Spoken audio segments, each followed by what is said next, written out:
अब हम अपने अगले विश्लेषण की शुरुआत करते हैं। युद्ध जब भी होता है तो सिर्फ तबाही होती है, विनाश होता है, जिंदगियां खत्म होती हैं और हजारों परिवार बेघर हो जाते हैं। गाजा में भी इजराइल की बमबारी के बाद यही हो रहा है, जहां गाजा के लोग बेमौत मारे जा रहे हैं। 7 अक्टूबर को हमास के आतंकियों ने इजराइल पर अटैक किया था। हमास के इस अटैक का बदला अब इजराइल की एयरफोर्स हर दिन गाजा पर एयर स्ट्राइक करके ले रही है, जिसमें हमास के आतंकी और उसके कमांडर मारे जा चुके हैं। अगर हम ये कहें कि हमास आतंकियों के इस हमले का खामियाजा अब गाजा के 23 लाख लोग भुगत रहे हैं, तो गलत नहीं होगा। इजराइल ने हमले नहीं रोके और जरूरी मदद तेजी से नहीं पहुंचाई तो गाजा में बहुत बड़ी संख्या में लोग मारे जाएंगे। हम आपको बढ़ा चढ़ाकर नहीं बता रहे, बल्कि गाजा के हालात, वहां की तस्वीरें, वहां से आ रहे वीडियोस को देखकर आपको भी अंदाजा होगा कि कैसे हमास के इजराइल पर किए गए हमले ने गाजा के लोगों की जिंदगी को नर्क बना दिया है। ऐसा हम क्यों कह रहे हैं, अब हम आपको इसके बारे में बताते हैं। गाजा में हुई इजरायली एयर स्ट्राइक में अब तक 5,791 लोगों की मौत हुई है।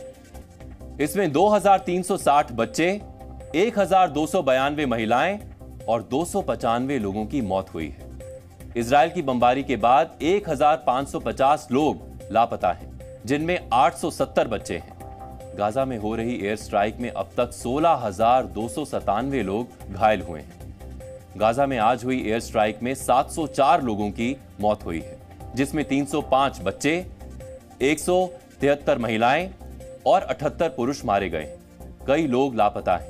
ये आंकड़े फिलिस्तीन की हेल्थ मिनिस्ट्री ने जारी किए हैं। इजरायली बमबारी के बाद गाजा कब्रिस्तान की तरह दिख रहा है, जहां हमले के बाद सिर्फ बर्बादी दिख रही है।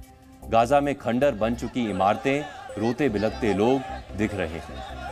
इजरायली हमलों में 12 अस्पतालों को भी नुकसान पहुंचा है, जिसकी वजह से घायल लोगों को इलाज नहीं मिल पा रहा। अस्पतालों में स्टाफ और दवाइयों की भारी कमी है। गाजा में बिजली और पानी की सप्लाई ठप है। युद्ध के बीच गाजा के लोगों को 2 वक्त का खाना भी नसीब नहीं हो रहा। गाजा में अभी तक जो मदद पहुंची है वो नाकाफी है। इजरायली हमले के बाद गाजा में सैकड़ों इमारतें जमींदोज हुई हैं, जिनमें लोगों के दबे होने की आशंका है। सोचिए, युद्ध के बीच फंसे इन लोगों को ना साफ पानी मिल रहा है और ना खाना। बिजली पानी सब कुछ बंद है। थोड़ी बहुत जो मदद पहुंची भी है वो भी बहुत कम साबित हो रही है। मैं आपको गाजा के दयनीय हालात पर आज एक रिपोर्ट भी दिखाऊंगा, जिसे देखकर आपको पता चलेगा कि गाजा में जिंदगी किस तरह से सिसक रही है। लेकिन उससे पहले हम आपसे एक सवाल पूछना चाहते हैं। सवाल यह है कि गाजा की इस हालत का जिम्मेदार कौन है? गाजा के 23 लाख लोगों को मौत के मुंह में धकेलने का जिम्मेदार कौन है? इजराइल, जो खुद पर हुए हमले का बदला ले रहा है, या फिर वो हमास, जिसकी वजह से गाजा के 23 लाख लोगों पर यह संकट आया है? हमास आतंकियों के गढ़ गाजा को इजरायली एयरफोर्स ने धुआं धुआं कर रखा है।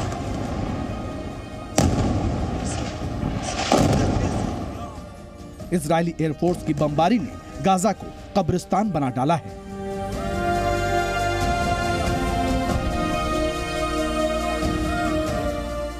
टारगेट पर हमास के आतंकी हैं, लेकिन आसमान से आ रही इस बारूदी आफत ने यहाँ के 23 लाख लोगों की जिंदगी को जहन्नुम बना दिया है।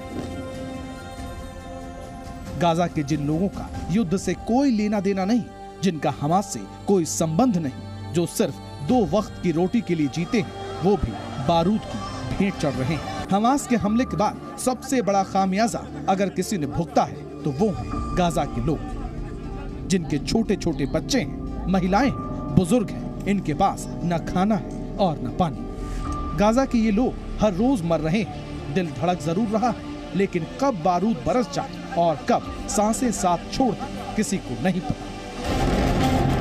जंग के मैदान में बारूद जगह देखकर नहीं गिरता, उसकी जद में जो आता है काल के गाल में समा जाता है। गाजा में भी हर रोज यही हो रहा है। बारूद से बच भी गए तो साफ पानी और खाने की कमी से मौत का डर सताने लगा है। राहत पहुंचने के रास्ते बंद हैं। ऐसे में गाजा के लोग भूख से तड़पने लगे हैं। ये गाजा का मैप है। गाजा की चौड़ाई 10 किलोमीटर और लंबाई 41 किलोमीटर यानी 25 मील है। नॉर्थ गाजा में 4,50,000 फिलिस्तीनी है। इसी तरह गाजा सिटी में 7.5 लाख के आसपास फिलिस्तीनी है। डेर अल-बाला में 3,20,000, खान यूनिस में 4,30,000 और रफा में 2,75,000 फिलिस्तीनी रहते हैं। इजराइल ने नॉर्थ गाजा और गाजा सिटी से लोगों को साउथ गाजा शिफ्ट होने को कहा है, लेकिन अब भी लोग बड़ी संख्या में नॉर्थ और गाजा सिटी में रह रहे हैं। माना जा रहा है इजराइल अगर ग्राउंड से ऑपरेशन शुरू करता है तो सबसे पहले यही अटैक होगा। צה"ל מוכן לתמרון ואנחנו נקבל החלטה ביחד עם הדרג המדיני אודות המהות והעיתוי של השלב הבא. אנחנו מנהלים מלחמה. בשלב הזה ישנם שיקולים טקטיים עד אסטרטגיים שמאפשרים לנו עוד זמן לשפר ולנצל כל דקה כדי להיות מוכנים אפילו יותר. गाजा पट्टी में लोग खारा पानी पीने को मजबूर हैं। उन्हें मिट्टी में मिल चुकी इमारतों के मलबे के बीच रहना पड़ रहा है, लेकिन इससे हमास को कोई लेना देना नहीं है। अपने गुनाहों को छिपाकर वो इजराइल की कार्रवाई पर सवाल उठा रहा है। जिन बच्चों ने अभी ठीक से दुनिया को देखा भी नहीं था, जिन्हें आतंकवाद और युद्ध का मतलब भी नहीं पता, जिन्होंने अपने माता पिता की उंगली पकड़ना ही सीखा था, उन बच्चों के बदन पर बारूद और मिट्टी लिपटी हुई। गाजा में 50,000 से ज्यादा गर्भवती महिलाएं हैं। हर दिन यहाँ 150 से ज्यादा बच्चे दुनिया में आ रहे हैं, लेकिन स्वास्थ्य सेवाओं के चरमराने से बहुत बड़ा खतरा पैदा हो गया है। हमास कहता है कि गाजा पट्टी में उसकी सरकार चलती है, तो फिर हमास ने इन लोगों को मरने के लिए क्यों छोड़ दिया? क्यों हमास को इन बच्चों का दर्द महसूस नहीं होता? ये कहना आसान है कि इजराइल गाजा में निर्दोष लोगों को मार रहा है, लेकिन इजराइल ही है जिसने गाजा सिटी से लोगों को सुरक्षित निकालने का मौका दिया है। इन लोगों का दर्द सिर्फ इजराइल ने ही नहीं बल्कि अमेरिका ने भी महसूस किया है।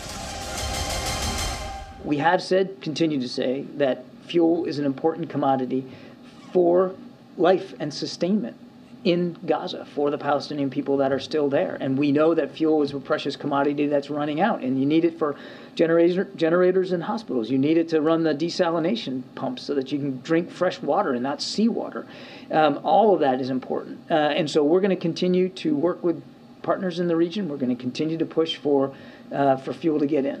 Now, look, that said, I said this again yesterday, we certainly understand Israeli concerns about the possibility for Hamas to abscond with fuel and use it for their own purposes and not allow it to be used in hospitals and desalination plants. We understand that. That is a legitimate concern.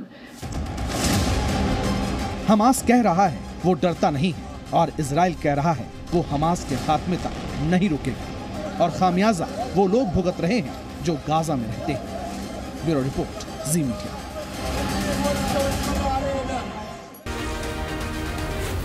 Z News.